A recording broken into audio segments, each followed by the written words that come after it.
Good morning and welcome to Talking Point here on WESN, the Content Capital. I am Keaton Shaw. It's a brand new day here in Trinidad and Tobago, but unfortunately, as I ended the show yesterday, I will continue with it in stating that we do apologize, but here on the program, we have no choice but to depress you with the conversations and the topics that we have at hand. Now, the entire show this morning, we will be focusing on crime. Most particularly, we are a nation in crisis, and interesting enough, whilst many remain silent and whilst we continue the conversation that a great public relations campaign is taking place right now, the statistics are staggering. Now, we're not only focusing on murders, we're also focusing on police killings. And at the same time, we have to focus on cybercrime because it's a topic that we explored last week after one major chain here in Trinidad and Tobago was attacked. And after that, well, the Ministry of National Security released a report stating that cybercrime is on the rise. So this morning, there is a lot to talk about, but it all boils down to one topic: a nation in crisis. But as we get into that conversation, alongside me this morning is my co-host, colleague, and good friend, Mr. Sean Michael Small. Good morning, Sean. Good morning, Keaton. And one thing that I do have to question is the entire nation in crisis? Does the entire nation think we're in crisis, realize there's a crisis, or at least a severe problem? Because generally speaking, we tend to, and this is probably general human behavior, to be fair, this is not limited to us, some special flaw of Trinbagonians, but you know, the songs say it best, you know. No matter what happened, we jamming still. You know, the whole place could be burning down. But until it reaches a point where we can't ignore it, for the most part, for most citizens, even if they see it, the point is they will say, hey, yeah, see what going on, all this crime today, yeah, things bad out there, boy, things bad out there. Meanwhile, everybody moves along as usual, and it allows not just various stakeholders, but the people who have an ability to affect the situation that don't, to more or less just keep on keeping on and not really adjusting their rhetoric, their leadership, their goals, their focus. So do we as a nation really appreciate, and that is to say all of us, what's going on, particularly with some of the high-profile incidents?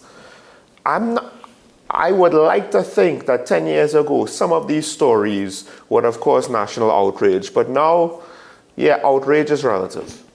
Now, you mentioned whether or not the citizens here in Trinidad feel this similarly to what I expressed in relation to nation in crisis, but putting that aside, I'm wondering if those in authority are actually, yes, they are citizens as well. Yes, they are citizens as well. But those are the ones who are charged. Those are the ones who are responsible at the end of the day in relation to where we are as a nation. And again, citizens have a role to play, but citizens will continue to live their lives as normal because they don't have a choice but to. They don't have any other choice but to get up in the morning and continue toiling, working hard to provide for their family and living their lives. So if we're jamming still, it's not necessarily because we are a people who are entirely ignorant to the realities of society. It's not because we are a people that we just love to party and dance. Yes, that's all part of us. But at the end of the day, we jamming still could relate to us having to live our lives as normal and continuously because simple, what choice do we have? Allow the situation to ensure that our lives are deflated. Allow the situation to ensure that we become crippled. Yeah, but the flip side to that is by just moving on, by just continuing as if it was normal, despite the fact that we might witness and acknowledge how bad things are, you're more or less giving license to whoever is in charge in whatever capacity. Well, you know what? I'm not going to bother criticizing you or trying to replace you or trying to hold you to account. And ultimately, that's part of the problem. Now, granted, the pendulum could swing the other way where the citizens are too what's the word, unrealistic with their expectations, right? And there are times when we see that. But in this case, there are other countries where people would be protesting even after they were told not to protest, depending on how important the situation was. We had a protest movement building for crime, and COVID derailed that. Now, the ethics of that, whether that was right or wrong, that's a whole other topic, right?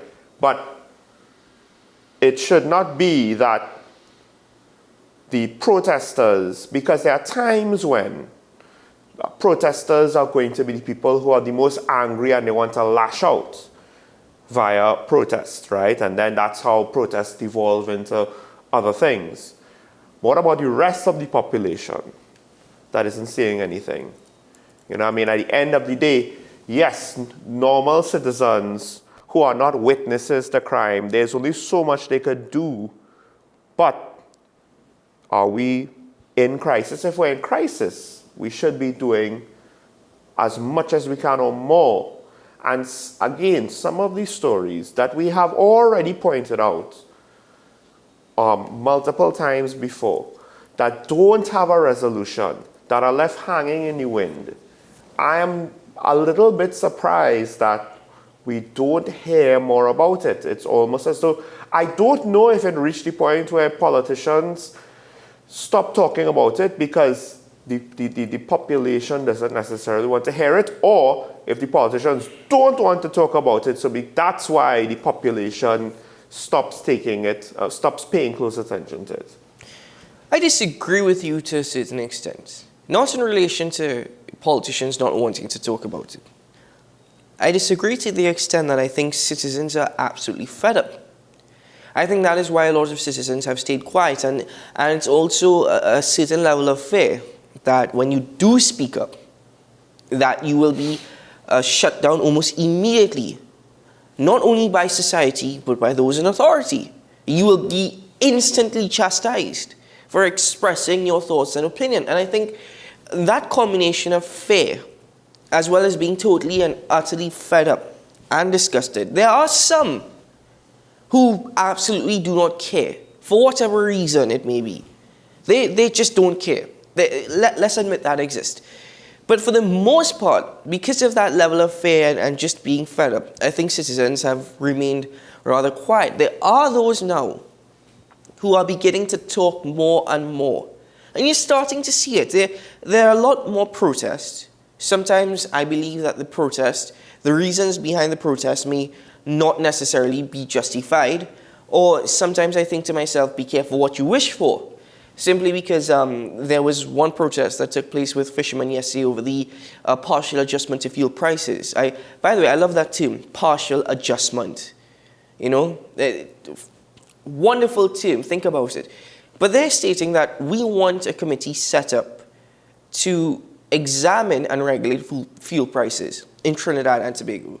And I'm thinking at the same time, you know, be careful what you wish for. Yeah, because they might actually raise fuel prices more than the government. Yeah, so in that instance, sometimes it may be, I wouldn't say unreasonable, but you have to be very careful. No, that's when I say the pendulum swings the other way. And like you say, it could be a bit of an overreach. You don't realize exactly what you're asking for, as you rightfully point out. But in relation to politicians at the same time, let's take a look at one example, right? And I don't want to go too much into the topic because I'm still waiting for our colleague to join us, Karen Eunice. But Karen spoke out last week in relation to the current government. She spoke out. She expressed her opinion. She asserts it as fact. Hopefully she will clarify a lot when she comes on the program. But instantly, the Women's League of the People's National Movement came to the defense of the PNM and chastised Karen. But not only chastised Karen, insulted Karen. Selective memory. You know, stating that there's a level of jealousy involved. And to drink water, this is the part that I absolutely detest. Drink water and mind your business. And this is coming from a government minister. So freedom of speech exists on both ends.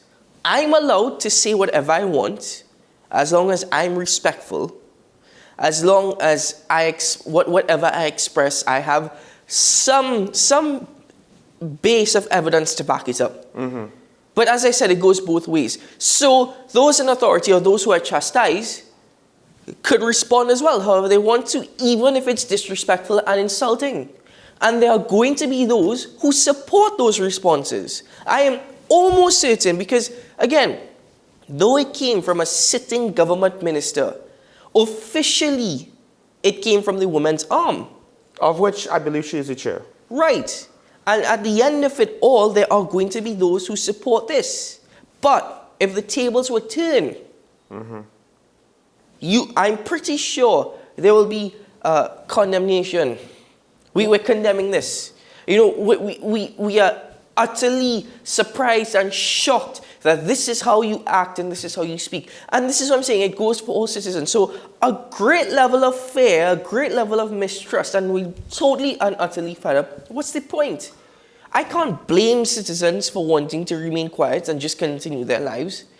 At the same time, I'm in a predicament where I keep saying that citizens have the power to push for change. It's whether or not you want that change or what you're willing to do to get that change. So before I talk about what citizens should or should not be willing to do to get that change, I mean, that would be my opinion, folks. But let's talk about, or let me now weigh in with regards to actual change.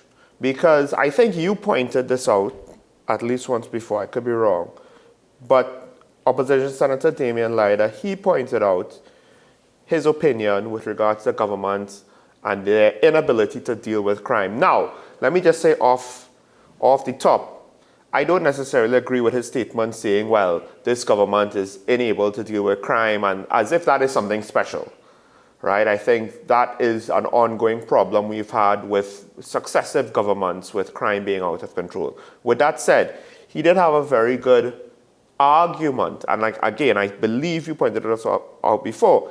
He basically pointed to Dr. Keith Rowley's words when Dr. Keith Rowley was not the Prime Minister, but leader of the opposition, saying anytime a government resorts to blaming the opposition for its failure to deliver on their mandate and their responsibilities to the people, it is a clear sign that they have accepted that they have outlived their usefulness. And to some extent, we're 7 years in now, the window of what the opposition is responsible for, you know, as opposed to your responsibility, is more or less closing, if not closed. And I don't necessarily want to hear the he said, she said blame game anymore.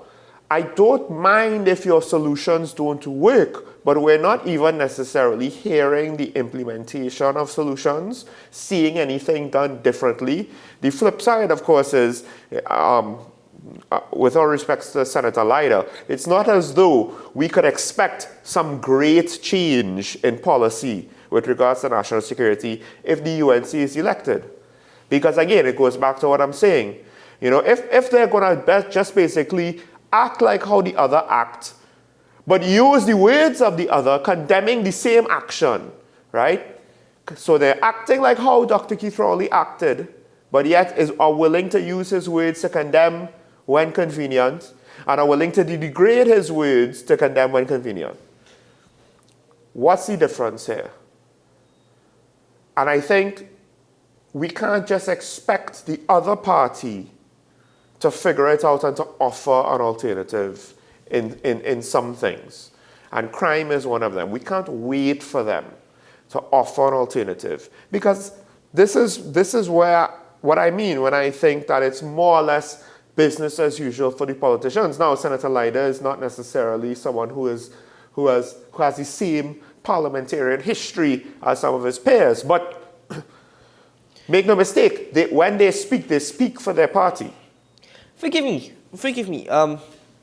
You know, I don't necessarily want to get too caught up in the conversation of the opposition, and I'm actually happy that you raised it. I don't want to get too in depth because I'll just simply be repeating myself. Let me just say it right now. The opposition is there. They have a role to play. They have not played that role, in my opinion. In fact, as far as I will go, it is in my opinion that the opposition has failed the nation, especially in playing the role as an opposition. Now, hold on.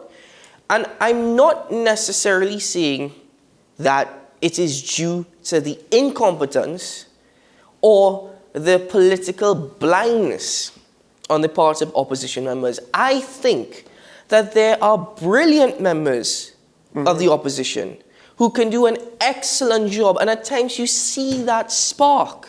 At times you do. However, for the most part, one example very quickly. We had the Member of Parliament for San Juan Barataria on the station before to speak about the future of politics in Trinidad and Tobago, more so prioritizing youth and politics in Trinidad and Tobago. And that entire interview, which was roughly 25 minutes long, all he did for that entire conversation was praise the opposition leader. And that's what I mean by political blindness. I really think that there's great individuals on the side, but I firmly believe that the opposition leader, as I said last week, is leading to and most likely is the oblivion of the opposition party. And at the same time, because of that, they have failed the nation big time. So, on a larger scale, I don't see too much difference. I don't see too much difference between the strategy, the long-term political strategy of either of the two parliamentarian parties. I don't.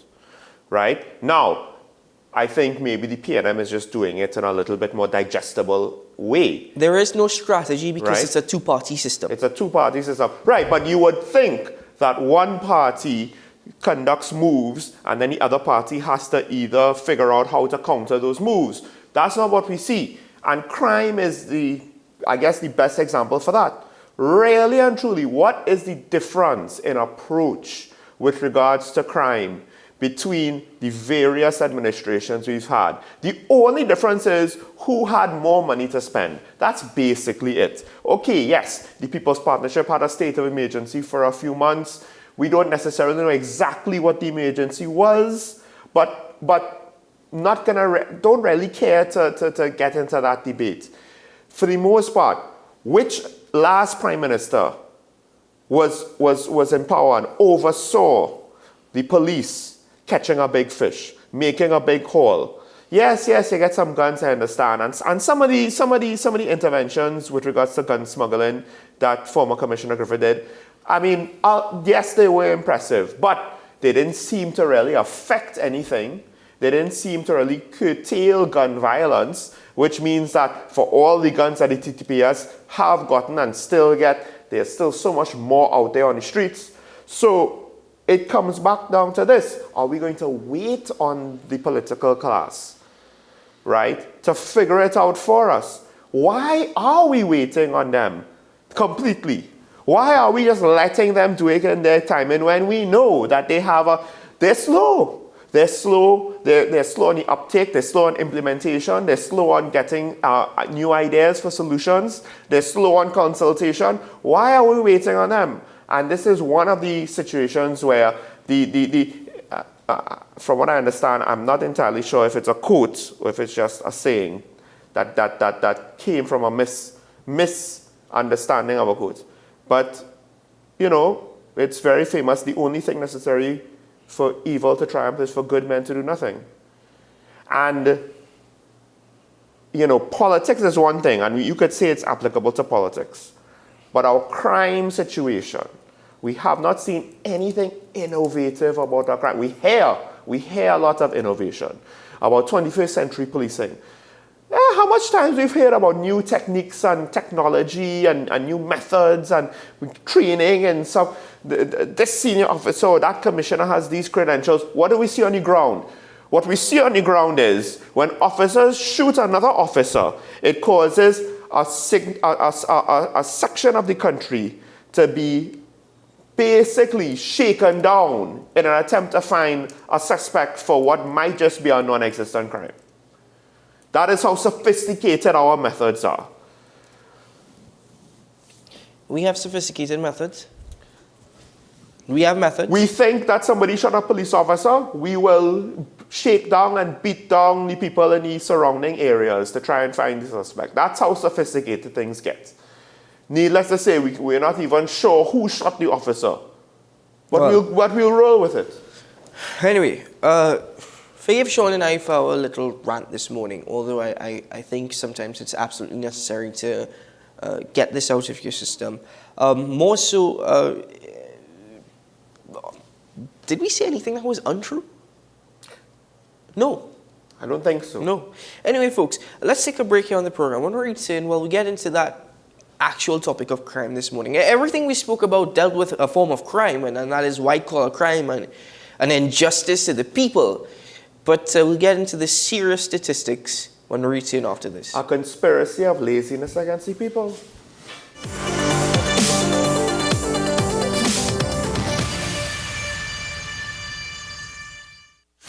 North Coast Jazz 2022. Day 2, Event 2. The big day is Family Saturday. And the biggest stars are performing on festival grounds. Michelle Sylvester, Ruel Lynch, Patrick Gordon, Adam Hagley featuring Tony Paul, Leandra Head, Johan Chuckery, Sharon Phillips, Freetown Collective, powered by festival band Dean Williams and Company. Each master talent will perform a song from Lord Nelson's wide catalogue.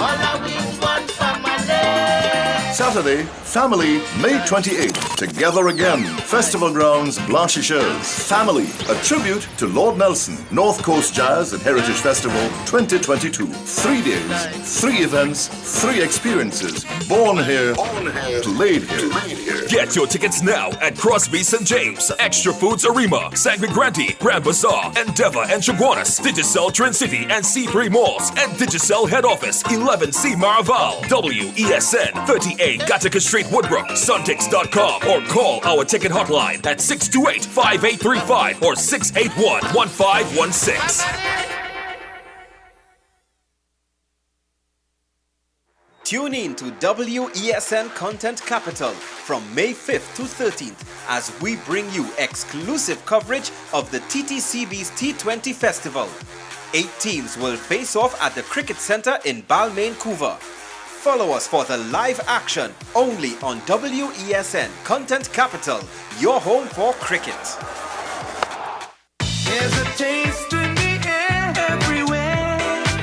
Feel the vibe cause it's something to share. Smooth, rich and creamy, you'll find it right here. Makes you smile, relax a while, it's fun and good cheer. Ooh, enjoy every scoop. Ooh, every taste will get you hooked. We have flavors that you love, a combination special. Come along, enjoy your treats. This is Uncle Pete.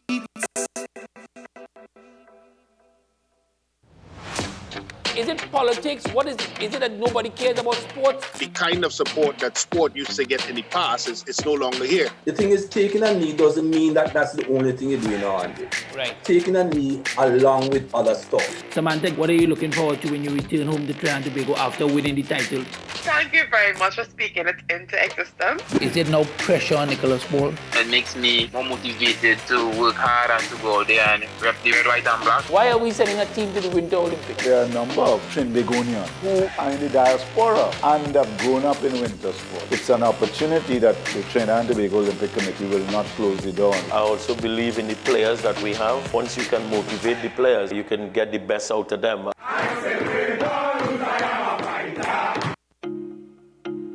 If you live with someone who's tested positive for COVID-19 and has to self-isolate at home, take care of them from a distance and reduce their movement around the house.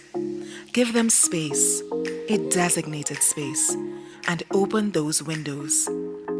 If you have to be in contact, mask up, both of you.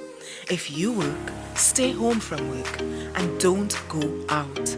not even to the grocery or pharmacy. And remember, no visitors allowed. Limit the contact to limit the spread. The Trinidad and Tobago Red Cross Society. Mission-based, people-focused, community-driven.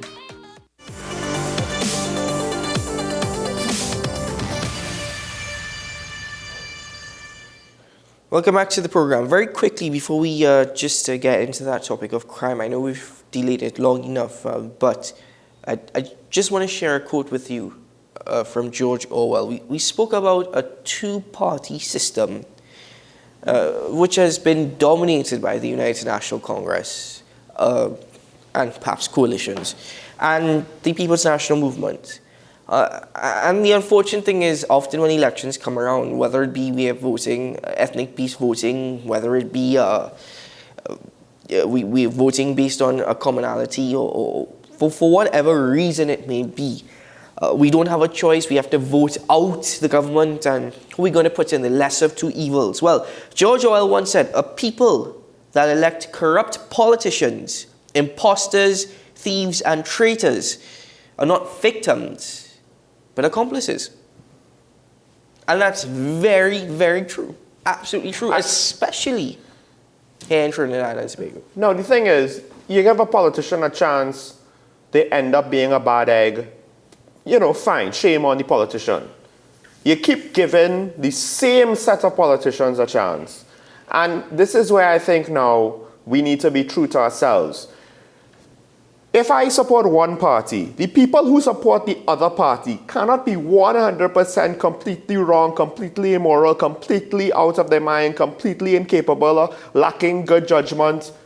That cannot be the case. They are fellow citizens as me. In their judgment, the party I support is wrong, and the party they support is correct. And the question that we don't ask is why? Because ultimately, we tend to be blind to the parties who we want to support of all of their issues, and we only want to talk about the issues of the other side. And now, that's translated now with the latest revelation in the firearm users license scandal or gun case that you could argue brought down or was the excuse. I don't know if it necessarily brought down the former commissioner or got him removed from his post. And now we are faced with that question once again. Are we accomplices if we potentially willingly vote in somebody who might have corrupt behavior in his past? Now, it's not proven, so we don't know for it to be true as a matter of fact. But the firearm users license, they finally have two suspects. This is part of the problem. Yeah, but who are the two suspects? Right. But also the language, right? The whole situation was implied to be this huge, massive scandal. We have two suspects. And if the former commissioner was involved, how come he's not a suspect? Also, at the same time, you're pointing out just that one example. Whatever happened to the police officer, the senior police officer, or whatever rank he was, that was driving on the opposite end of the highway, heading in the other direction? Right. Where is the public report on that? But back to the firearms users license and Commissioner Griffith. It is pertinent now, former Commissioner Griffith, because he just recently launched a political party. And now we have to ask those questions again. Is he a viable alternative? Do we give him one chance? Did he technically already have that chance already? All right, so just based off of that, again, because we really need to get into this topic of crime. So I'm going to get into that now, and then I'll sway back to that. Let's move ahead. Between the period of January 1st and May 4th last year, we had a total of 160 murders. Of the period, that same period for this year, we have a total of 187 murders, which means we have 71 more murders than we did for this period last year. The Commissioner of Police has indicated that detection is at an all-time low, roughly 18%. What's the total figure again? Last year, for this period, this year. 187. 187. 5 months in 187. Okay. Right. The detection rate, he says, is at 18%, which is appalling. But solving crimes, cases that have been labeled as solved, for the most part, have been criminals who have willingly walked into a police station and handed themselves in. And that's deemed as solved. So that's no work on the part of the police. And 2, domestic violence cases, which I'm glad for, by the way. Well, except I'm glad for. Except it's not always on time for the victim. Right? And maybe as well, because no statistic was given on this part, but what about criminals who kill other criminals that are wanted by the police? Is that labeled as solved as well? Is that also labeled as solved? I don't think so, because you haven't proven or convicted anybody of anything. So 187 murders for this period thus far for this year. 18% detection rate. And I go back to the quote on the part of the Commissioner of Police, the Acting Commissioner of Police. I may be wearing a mask right now, but I'm smiling because the TTPS has the resilience and the resolve to protect the nation. 3 days later, 4 days later, well, detection is at 18%. Well, what is the issue, Mr. Jacob? Why don't you come out and tell us what is the issue? Why is the detection rate so low? What are the problems stemming from the police service? Is it the same thing that the former Commissioner of Police highlighted in the past in relation to a lack of funding, most particularly, of which he said, don't worry, we will still make use of what we have and continue operations? Is it that you are afraid to come out and tell us what the issue is with the TTPS for lack of confidence in your job? Or are you having to take instructions from a Minister of National Security who says his duty, his responsibility does not include making the nation feel safe? So exactly what is the reason the problem? How in this modern era, detection rate is at 18%? I mean, the citizens have an idea of what the problems are. So, first of all, I'll say this. I have met many a good, respectable, honorable police officer in my life. I've also interacted with police that wasn't necessarily easy in interactions, but I can't always say that they were doing anything wrong or malicious. With that said, we have the case with the firearm user's license, which was more than 2 officers. All right, let's put that out there. Or at the very least, more than 2 officers knew what was going on. Senior officers, by the way. Right? We had the case where the head of SORT had to step down. One of former Commissioner Griffith's last high-profile acts because of what happened to the 2 suspects with Andrea Barrett. We now have a case where an officer shoots another officer, obviously unintentionally, while trying to shoot at someone. Think about this. It has not been established why the officers were shooting in the first place. It has not been established that the quote-unquote suspect even had a firearm. It's been claimed by the police, who also claimed that the suspect shot the police officer. So we've reached the point now where could we really take the claims from the TTPS members involved at face value when either they were so incompetent as to not realize who shot their colleague, or somebody, maybe not all of them, doesn't have to be commissioner, but somebody misled everybody else, the public, the commissioner, their colleagues. Why? Think about it. Are we going to now say it's fine, the police are going to solve crime for us, when this situation has been growing and growing and growing, since the late 90s? I remember when one murder a day was unheard of, was obscene. People were angry about it. Where's the anger now?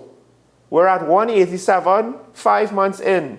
We're well past the pace of one murder a day. Well, we're not even a full 5 months in. Right, yeah, this is 4 months in. 30 days a month, that's 120 days, give or take. We're a murder and a half a day. which means at this pace we will probably reach almost, 600? No.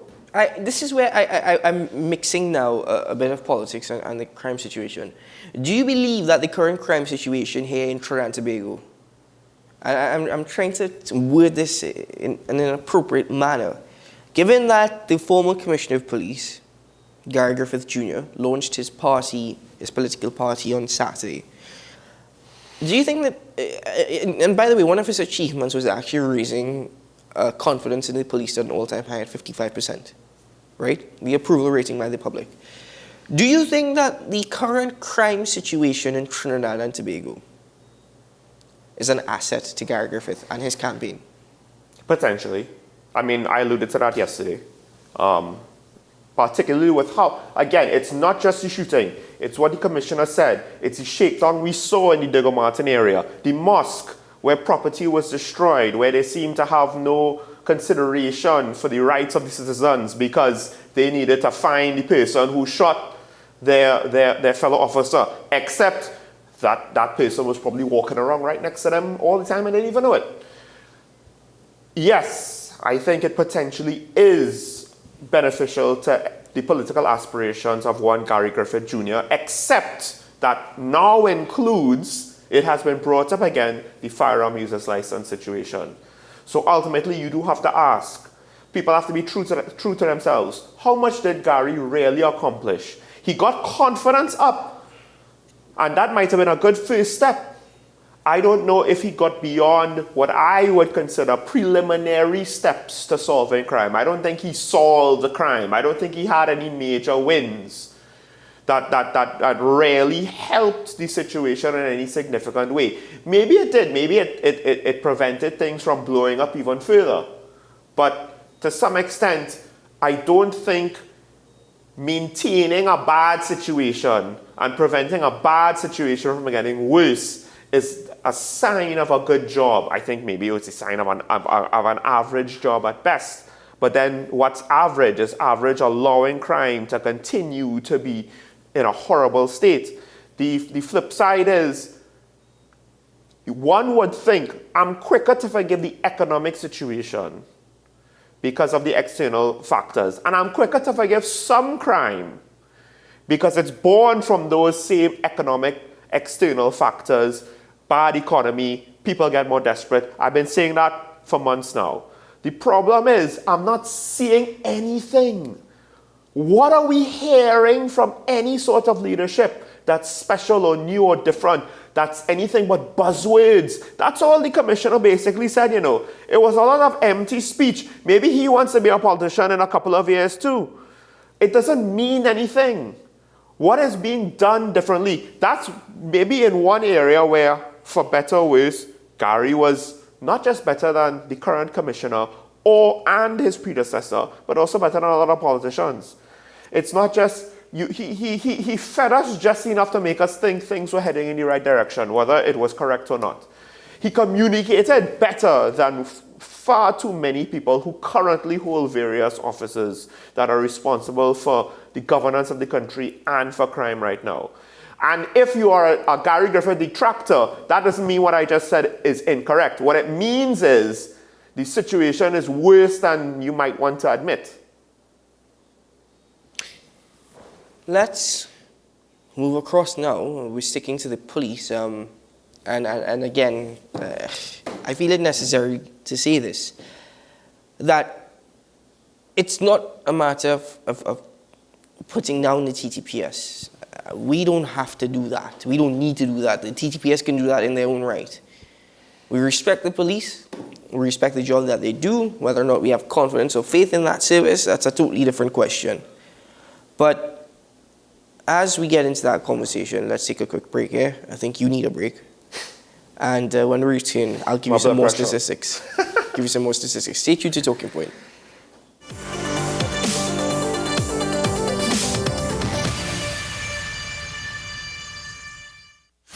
North Coast Jazz 2022. Day 2, Event 2. The big day is Family Saturday.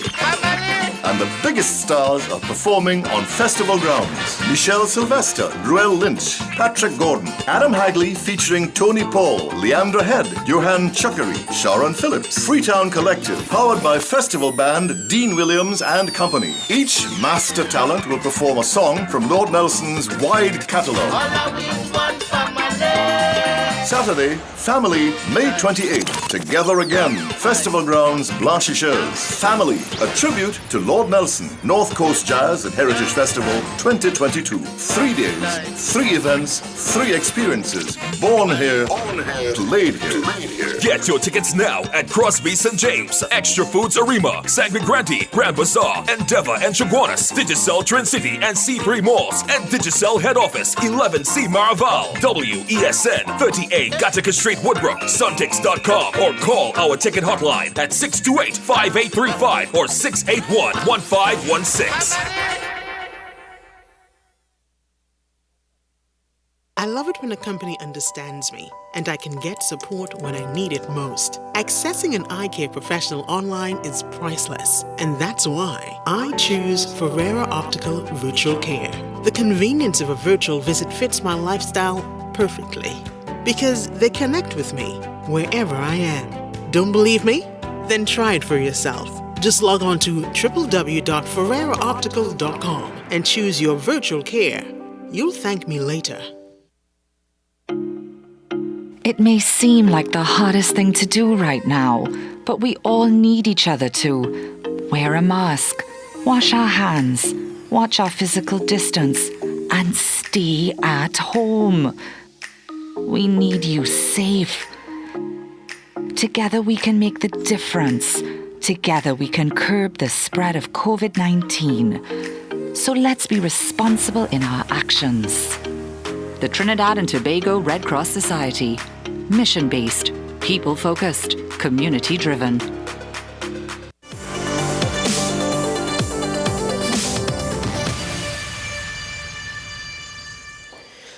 A report in a daily newspaper 3 days ago indicated that statistics from the Crime and Problem Analysis Unit showed that for the period of January 2008 to February 21st, 2018, this is dating back 2008, by the way, 11 cops were charged with 8 murders of citizens. One of the 11 is a municipal police officer, and one of the murders, an inquest, was ordered by the Director of Public Prosecutions, which involved a police officer. Statistics obtained from the PCA show that 32 police shootings during the period of January 2019 to December 2019 are currently engaging their attention. This is going back from 2019. 33 from January 2020 to December 2020, 31 from January 2021 to December 2021, and 10 from January 2022 to date. 106 cases of police shootings resulting in civilian deaths, dating back from January 2019, are currently engaging the attention of the Police Complaints Authority. So, similar to what I said, I think maybe a couple of weeks ago when you weren't able to be on the show, I made a comparison, education, criminal justice. And I pointed out I have issues at every level of the education system. I see problems, right? Doesn't necessarily mean it's all bad. But now look at policing. Name me one area where we could really be confident with regards to our criminal justice system. Because we all know with regards to the judiciary and what, for lack of a better way to put it, I'll just be polite and say it's been up and down. It's been touch and go. They've had their problems with regards to the judiciary, with regards to getting court dates settled and all of that, with regards to their resources, with regards to just carrying out their basic functions. It's been up and down, right? So we have an issue with that. We have an issue with the police service. We have an issue with the police service attending court. We have an issue with the Police Complaints Authority dealing with rogue police, police detection, police leadership, political will, political leadership, lack of resources. Name me one part of our criminal justice system that does not complain or has not complained within the last 2 years or 3 years of resources. The irony, of course, is Gary Griffith was the commissioner who he pointed it out, but at the same time he said we will make do. which I felt was probably a better way to handle it than what other commissioners are doing or would probably do, which is to not talk about it at all. And everything is fine, and we could do it, and I have faith. And it's like, okay, hold on. Does the PCA... This faith thing is not working for me. Does the PCA have the capability and the resources to carry out the investigation? I don't think so. Is the PCA staffed enough to carry out these investigations? Answering 6 pros, look by the way, from 2019. how many things have captured their attention. How many actual convictions? What is their detection rate? Well, it's not necessarily the PCA having a detection rate. It's the TTPS. But in terms of the PCA... but this matters too. Because we're talking about police crimes. I'm trying to figure out now, who exactly is holding the police accountable? I would also... not just that, but we had potentially a cop shoot another cop and then lead us on a wild goose chase. What about news on what action was taken to discipline that cop so that the rest of the police force knows, A, let's not potentially shoot one of our colleagues and then try to blame the guy running in the other direction and cause a nationwide manhunt, the Police Welfare Association to give out a cash bounty to cause people who had nothing to do with your accidental shooting, and I'm saying accidental to be as nice as possible, your accidental shooting, to have their lives upended. And where's the Police Complaints Authority in that? It goes back. You pointed out with the commissioner about, his words. I'm sorry, I don't necessarily have much faith right now.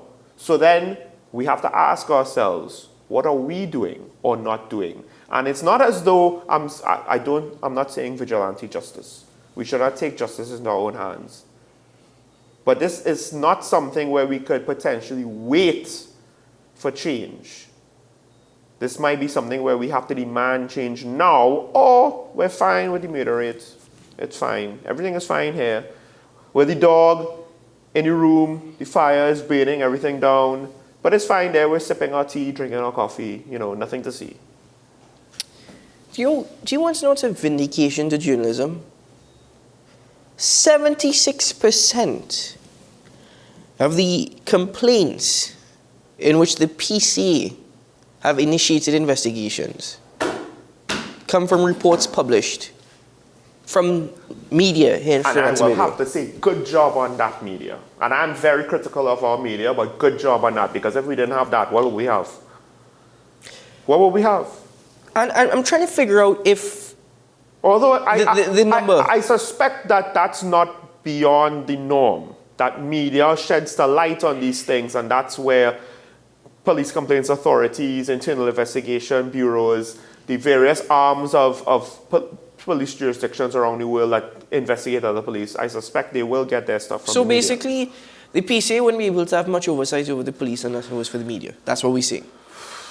Right, so that's a bit of a hole there. I mean, well done to the media. I guess you have to keep up your job in relation to that. But I'm trying to figure out whether the number reflects an increase in fatal police shootings.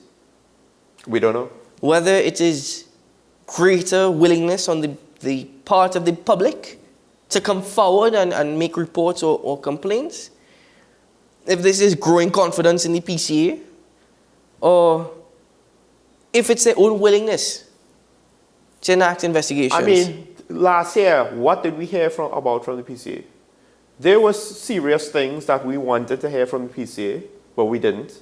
So I can't say that there's growing confidence with the PCA. If somebody else has growing confidence, please call in after 9 o'clock and let me know.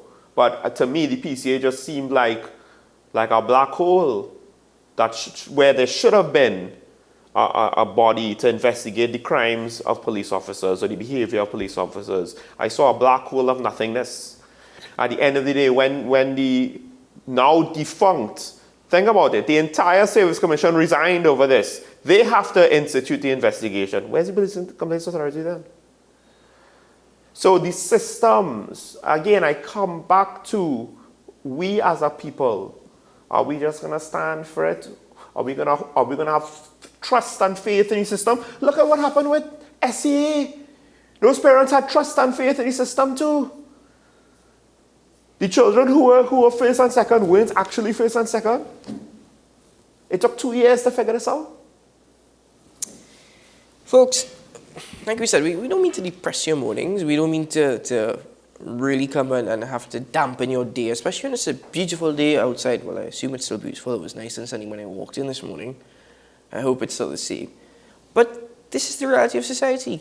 We are at a breaking point. We are crumbling. I feel no level of confidence or inspiration. In fact, sometimes, I'm being honest with you and I'm being honest with my co-hosts, it's sometimes depressing having to do talking points simply because one of our responsibilities and duties is to keep up to date, of course, with everything that's happening in Trinidad. Yeah, that's not a... And it's not an easy thing to do. It does take a toll on your mental health. Sometimes I feel rather frustrated and I wonder how our head of news, Denise Sinclair, as well as our member of the news team, Marquis Akers, how they feel having to deal with that as well. And I can only imagine what you, the citizens, think and feel when you have to wake up every morning and you have to wonder what's going to happen to me today. Or a simple thing like putting your garbage out at night, whether or not that is your final walk, because in many instances it could be. Or even starting your car and going out onto the road. You know, so at the end of the day, folks, forgive us. We know we've ranted a lot. We know we brought forward statistics. We know that it wasn't easy. We know that we may have been repetitive at times. But somebody, give me some spark of hope. What is that one spark of hope that I could hold on to? Well, meanwhile, we're more or less out of time. We wanted to talk about cybercrime, which I think would have been pertinent, and perhaps we'll talk about it further tomorrow. But this is one area. What else could we do to help the situation? One of the things is try not to be a victim due to our own ignorance, and I don't mean that in a disparaging way. I literally mean that in just lack of knowledge, our own carelessness. And cybercrime is one of those areas. We might talk about it later. It's one of those areas where we really have to be vigilant for ourselves, because with our antiquated laws and our less than modern police methods, plus the fact that this type of criminal activity is very difficult for a lot of different police forces around the world to proactively stop.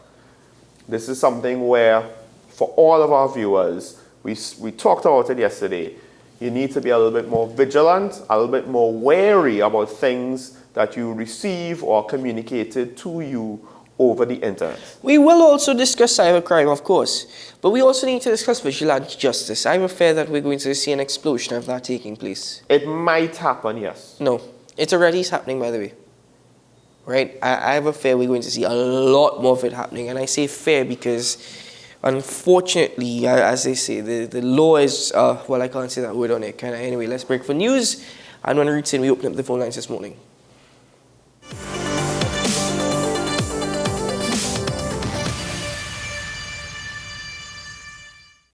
A three-day event. Big Screen Friday, Jazz Family Saturday, Sunday Blues. Family. A tribute to Lord Nelson. North Coast Jazz, May 27th to 29th. Born here, played here.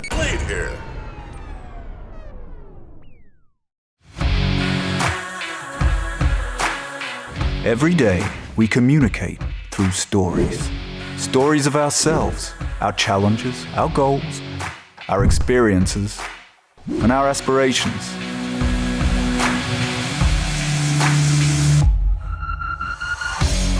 Storytelling is an art that we have mastered.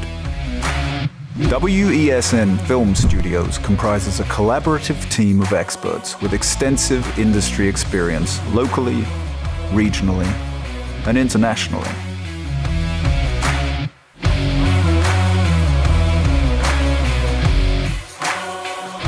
The ability of your business to successfully communicate with your preferred audience depends on the strength of the stories you tell. Your vision should be communicated in a high quality, professional, and creative way.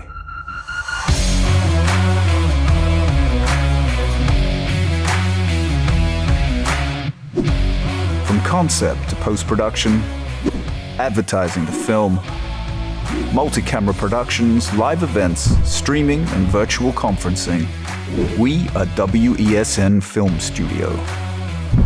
Let your own unique voice be heard and your vision realized. Call us today at 628-5835 for your next production.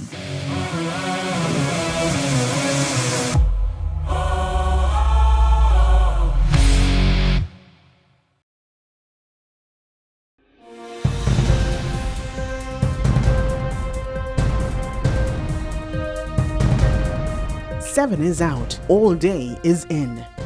WESN News on the hour.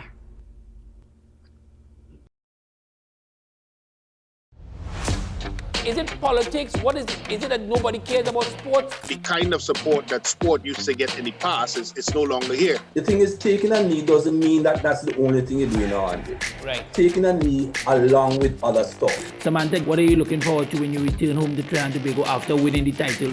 Thank you very much for speaking it into existence. Is it no pressure on Nicholas Ball? It makes me more motivated to work hard and to go out there and rep the red, white and black. Why are we sending a team to the Winter Olympics? There are a number of Trinbagonians who are in the diaspora and have grown up in winter sport. It's an opportunity that the Trinidad and Tobago Olympic Committee will not close the door on. I also believe in the players that we have. Once you can motivate the players, you can get the best out of them.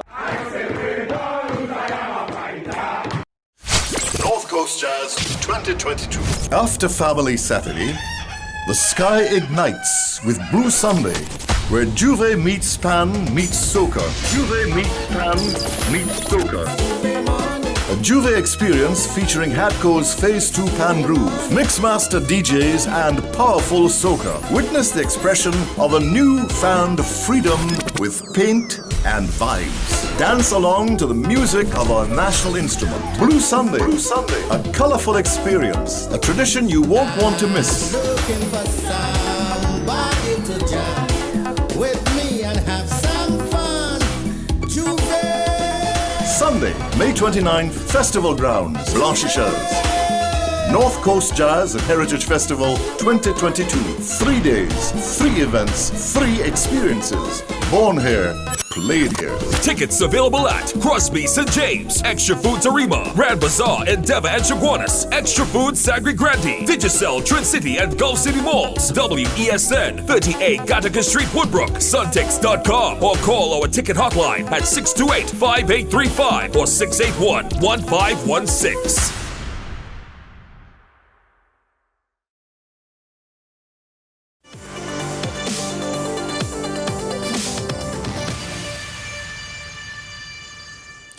Welcome back to Talking Point here on WESN. We have 25 minutes until we close this show this morning, and we're going to give you, the caller, the opportunity to have your thoughts and opinions heard.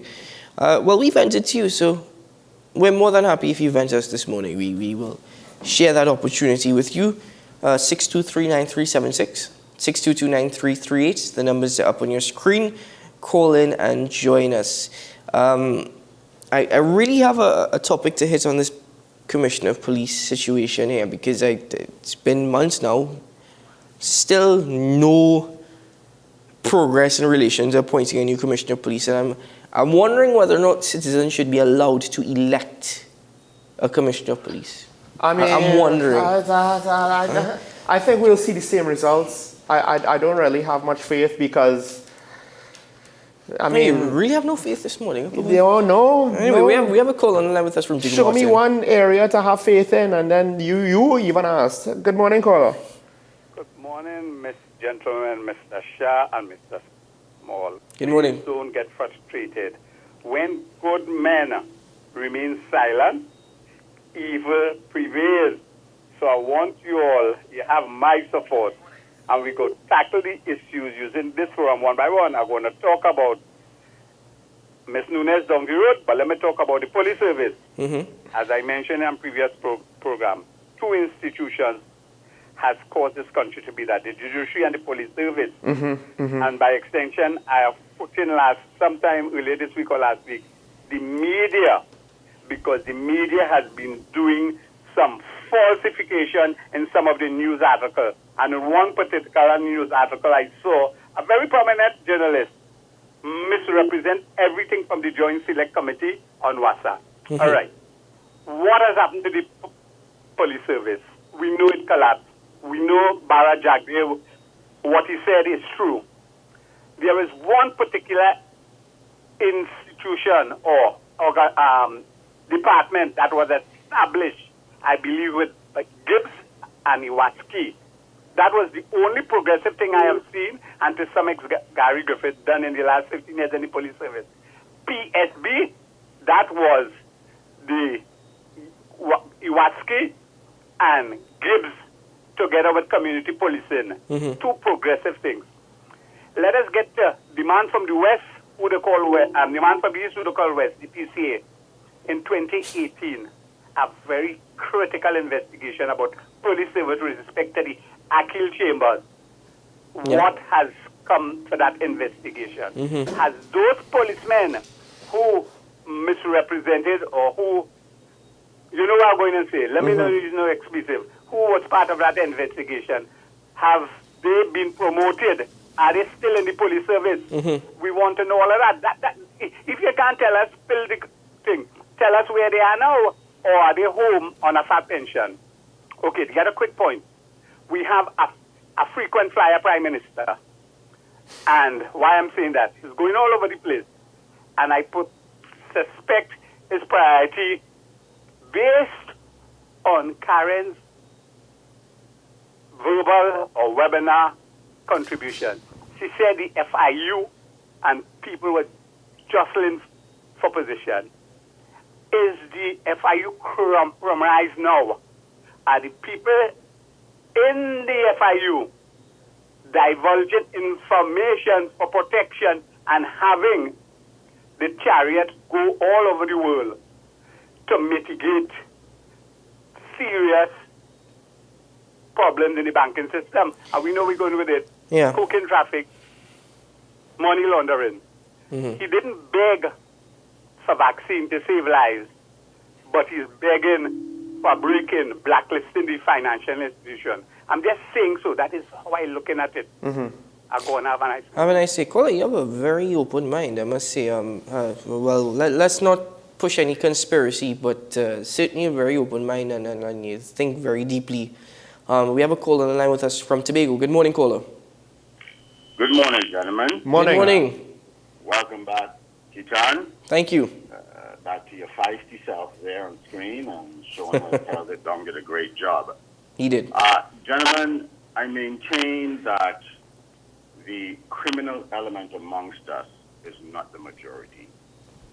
I maintain that the majority of people in Trinidad and Tobago, and particularly Trinidad, where the criminal behavior is escalating beyond any type of comprehension at this time, that is not being prosecuted by the majority of Trinidadians. Mm-hmm. It's a minority. That minority is growing in empowerment. They're becoming very empowered. And one of the reasons for that is the lack of proper governance. Sorry, Keaton, I had to use that word. I know you're worn out on it, but yes, that is exactly what it is. Our governance structure is broken. Mm-hmm. When they see the type of bacchanal going on in our high places, yes, and there's no consequences, mm-hmm, that empowers people in the ground. You are right, yes. You're very much right, yes. They're not being caught in the carpet, and so people run away with the behavior when they hear the Prime Minister calling out the opposition, meet me outside in this kind of, let's get out our swords and go to dueling, mm-hmm, and that does not get walked back. There's no apology for that. Mm-hmm. When we hear the chair of the PNM in Tobago during their campaigning season, speaking of one of Tobago's finest esteemed citizens as a vagrant, looking like a vagrant, that has nothing to do with campaigning. You see, and that does not get apologized for. The PNM simply comes out now and gives a blanket apology, as if you're kneeling down to pray and saying, well, Lord, anything I've done throughout the day, forgive me for. But you know very well who you violated. Mm-hmm. But you just ask for a blanket forgiveness from some Lord somewhere, as opposed to going to that actual person and apologize. So when we see these kind of behaviors in our place, then those minority, criminal-minded are being empowered. A lot of people at this time there's a vast depression over the globe, not just Trinidad and Tobago, over the globe coming out of this pandemic lockdown and restrictions where people's behaviors and habits will just turn upside down. Yeah. People are seasick mentally from that. I agree with you, Kola. Not being addressed by government. Yes. I agree with you. Very much so. Thank you very much, Kola. Excellent point. It's something that we've spoken about before in the program, and thank you for concretizing it. One thing, Kola, I will say this. There are programs that address it. However, I don't know how effective those programs are implemented and are run. Furthermore, it's not just the side of the government. The opposition plays a role in the foolish behavior as well. We have a caller on the line with us from Claxton Bay. Good morning, caller. Yeah, hi, good morning. Good morning. Welcome back, Keaton. Thank you. And Small. You used a word this morning about silence and the power that we have, you, Small, and myself. The power lies within ourself, But you see, we don't have the coming together now. We are so divided that we can't see that coming together will make so much sense to get what we really want. So we have these people in society there who is doing wrong, right? And we stay silent. We say nothing about these things. And that is what caused this thing to escalate. Now all of us are fearful. You understand? I just have real fear to go out there as a pensioner, to go in the bank or go in the grocery because some shooting or some kind of stupidness might take place. But it's we the people. But unless, and especially, you see, Indian people, if we could get Indian people to understand that, then we will all be united, but you can't get that. They're not seeing that so that we could come together. Thank you. Thank you very much, caller. Yeah, and you're spot on in relation to the division. That division, we are so blinded. And there's so much hatred. Hatred is a strong word, but absolutely the most accurate to describe where we are at as a people. It's so much hatred that we have become so divided. And in that sense, that is a reason, that's part of the reason why we are where we're at today. We do have a caller on the line with us from DB. Good morning, caller. Hello, caller. 10 years ago, Hello. I was written off. Okay. We got paid by the insurance. And only yesterday, somebody came to my home and asked me to transfer the vehicle. So I want to know if you can help me out in that situation. Because the car was written off. Right. And now somebody is asking me to come and transfer the car to them because it was written off and we got paid for the vehicle from the insurance. I have never, ever heard of something like that happening before. What I'm going to do, caller, is that I'm going to ask you to stay on the line off air. Yeah. Our directors will take your contact information and we're going to pass this on to our local Madam Fix-It, right? She will... So what happened is, my husband, really sick through the accident. We nearly died. And this thing happened, Yes. And now this come and happen is I don't know what to do, and I'm scared because the people came home, So those people who came home, you know them at all? No, we don't know the person. This is absolute, So all right, caller. Go and transfer this vehicle now. No, caller, my advice to you is at this point, do not do anything. Do not even give them any information at all. I don't even know how they know where you reside. But I'm asking you to what know. they said is mine still on the certified copy, so which means they did research. Yeah, this is sounding a bit fishy. I don't know exactly. Did the person identify themselves or tell you where they're from? No, all they said, they give me they said they live in an area, and they didn't tell me like the address, because I was scared. I was talking from inside, from the porch, and they were in the road. So when they came to me saying that, I was scared to even, Well, you were absolutely right to not even go outside. So, caller, stay on the line off air. They'll take your information, and Madam Fix-It will be in contact with you to get more details. Okay.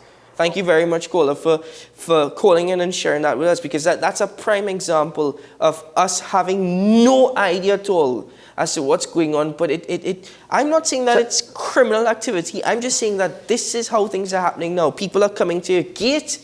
Right, some people are identifying themselves as this worker from this utility, this worker from this company, right? Ma'am, you did the correct thing in staying in your porch and talking to them. I may not have even gone to the porch. I would have spoken to them from behind a window with the curtain just, barely cracked to talk to them. So you're alluding to potential break-in and entry robbery crimes. There's also fraud. Very much so. Because very much so in relation to this case. I mean, the easiest first step would be for her to check the paper trail, not with the person who comes to speak with you, but with the organization, whoever they say or they claim. So if he said the insurance company sold him the wreck or whatever, check with the insurance company. She said that how he didn't even say where he was from. I said I'm from this area. So she's not even sure. She can't even go through the paper trail. That lady, anyway. The flip side is, if you're in that kind of work or you have something like that to do, please, make sure all of your T's are crossed, your I's are dotted. If you are dealing with somebody who you haven't met, have the professional service that is causing you to conduct the introductions, just show up at somebody's house and say, hey, I'm here for this. What kind of thing is that now? Anyway, caller, thank you very much. We'll be in contact with you. We have a caller now with us from Diego Martin. Good morning, caller. Hi, guys. Good morning. Good morning. I just want to say, I don't know if you recall, Gary Griffith was chosen by Keith Rowley in 2012 to replace acting Stephen Williams, who acted for 6 years, because Stephen Williams, with all his law degree and everything, his master's in criminology, police management, he did not do a damn thing. Every Monday morning he came and said he would leave no stone unturned. He would bring perpetrators to justice for this is actually a crime for me, saying heinous crimes. That drives me nuts. So he was always bringing somebody to justice for a heinous crime, and that we never saw that happening. I told you before, I saw a marked difference in Diego Martin. There were frequent gunshots where I live, and it's not in the hottest of spots. There were no vehicles when you called a station. Sirens going to nowhere. We no longer have that. There are police cars. People come with guns for bandits on your fruit trees. And I can categorically state, if it is one great thing for me on a personal level that Gary Griffith did, was locate my very dear friend when she was kidnapped at 3 o'clock in UE's car park. Right? Yes. And by 9 or 10 o'clock, they found her alive and, well, obviously not so well. But that is one thing. I do believe his presence also helped. And I've also mentioned this before. Top criminologist Renee Cummings has said these policemen, they need to have the correct tools. They need to be able to use artificial intelligence properly to empower communities, enhance quality of life. They're simply not doing what they need to do. They are not equipped. It's a multi-pronged approach. Their methods are primitive. This is why we get no results. Thank you. Again, they do not hire the right people. Finally, Sean, I do believe people live in bubbles. Many of my friends are guilty of the same thing, and it irritates me because why? Self-preservation. So people do just prefer to be, yes, of course. Hello? Oh, I think we lost the call. All right, caller. We're sorry we lost your call there, but police need to learn to use artificial intelligence. They don't even have intelligence. 18% detection rate. We're asking them to use advanced technology, and anyway. No intelligence. We have another caller from Chaguanas. Good morning. Good morning, caller. Good morning, gentlemen. Good morning, Professor. Morning. And I must say I agree with your caller about Forbach, who said the problem is governance. And what that goes to the question of crime, which we talk. I always mention crime is not an original problem in Trinidad. Crime is a result of failure to practice all governance. Not that we have bad governments, because if you look at governments as the law and proper official policy, we have one of the best in the world. But we have some politicians who do not enforce it. And the way you enforce it, as I always say, you put a minister in each ministry who's supposed to put up an administrative report, which we all fall back on.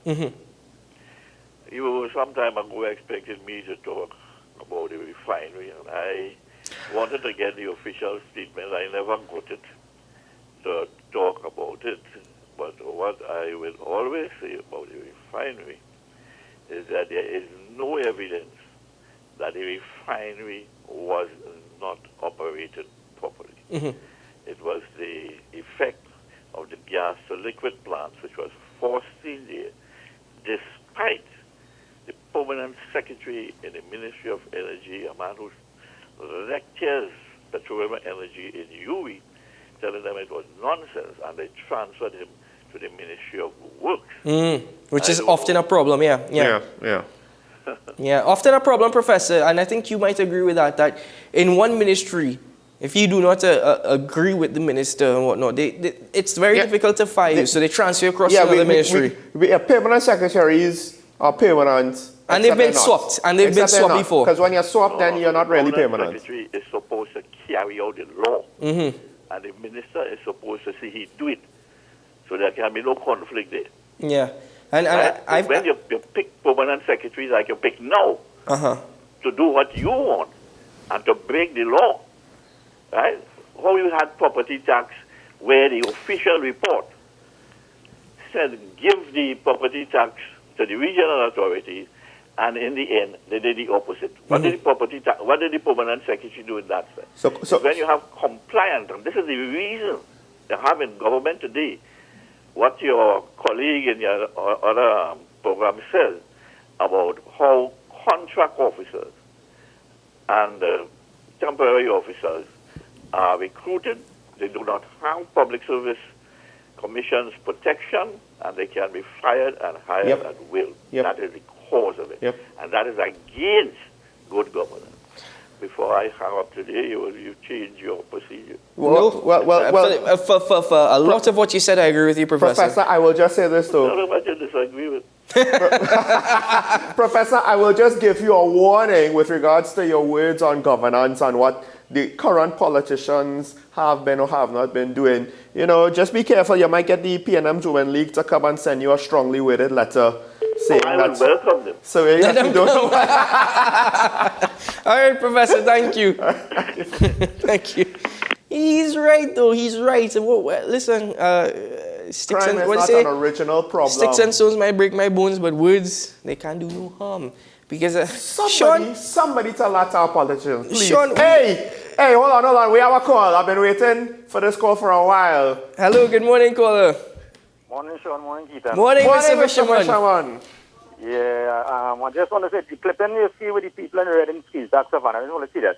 I saw that clip, yeah. Yeah, but you see a police, you see they have a no mask, right?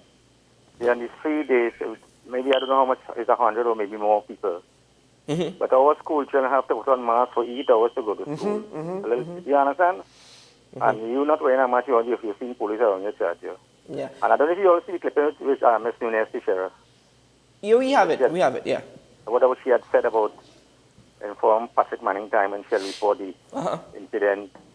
And now the same guy who is corrupted in the big position. So we go crime. How are we going to solve crime in this country? Exactly. And she's been saying that you get away with white-collar crime, you can get away with anything, right? Take care until... Thank you very much, Mr. Fisherman. Good information. She has been saying that from the very beginning of Talking Point. How are we going to stop crime if all we have is we barely find little fish? We barely, okay, granted, with kidnapping, maybe that's where the TTPS has made some headway. We've had some successes. And not just in that one case that the caller mentioned, but previously. right? And kidnapping, the trend of kidnapping dropped precipitously when they realized it wasn't that effective. How is it we could solve kidnapping, but we can't solve drugs? Because the corruption rules over. Simple, the corruption rules over. Sean, something is really dead. Sorry, my apologies. Wrong word. Something is absolutely wrong. I mean, you could use with that. No. Something is absolutely wrong when governments and political parties every few years have to rely on corpses in order to have some level of influence. They have to remain on the old guards, you know, the old horses, as they say, and corpses, dead figures as far as I'm concerned, in order to have some level of influence. I will not doubt with what you just said, because I wanted to bring this up. Because I was asking before where the success is. And okay, kidnapping might be where we could find some. But I wanted to ask, what are the results of high-profile cases? Because one of the callers brought up one of the cases from the past. And we've had several high-profile cases in the last 2 years. Right? We just saw finally the results of Sean Luke. But that is not the norm. There's another case that actually. That is not the norm. There was actually another case of which the individual, the suspect, was found guilty 16 years after the murder took place. And that's the same thing with Sean Luke, by the way, 16 years after. But actually getting the suspect arrested, prosecuted, is not the norm, right? Dana Sital, how is that going? What confidence are we with regards to getting that verdict and the evidence? There was an entire issue in relation to updating the criminal records of those who were accused of murdering Dana Sital. So, what are the results of high-profile cases? Are they publicized? Are they just left there in the wind? You know, do they get prosecuted silently and we not hear about it? To some extent, we need to hear about the successes of our criminal justice system. So we will have something to give us confidence, but also something to give the system itself confidence, as well as encouragement and even peer pressure to move forward. Anyway, as we conclude this morning's program, thank you very much to all our callers, and thank you everyone for remaining patient with us as we really let loose a bit. Well, so did they. But thank you very much to all our callers for their points, and Professor said let them come for me. You know what, Professor? One of these days, Sean and I will probably end up on the Monday Night Forum for chastising the opposition leader because, you know, they really can't handle the truth sometimes. But we might also end up on a notice from the People's National Movement, their public relations, or even the Women's League, who knows? And that's just the way the cookie crumbles, as they say, because free speech in Trinidad is met with free speech, except they'll be absolutely disrespectful and rude, because they simply cannot handle any sort of criticism or constructive criticism. Anyway, folks, I'm Keaton Shaw. Alongside me this morning was Mr. Sean Michael Small. Yes, I got that correct, Sean. Absolutely correct. You sure? I'm 100% sure. I had a little stumble there. No, 100% sure. Okay. Yeah. I was going to call you Mr. Paul, but I was like, no, let me not do that. Anyway, folks, as I always say to wrap up the program, quite ironic, but nevertheless, today is a good day to have a good day. Folks, we'll see you again tomorrow morning. Bye-bye.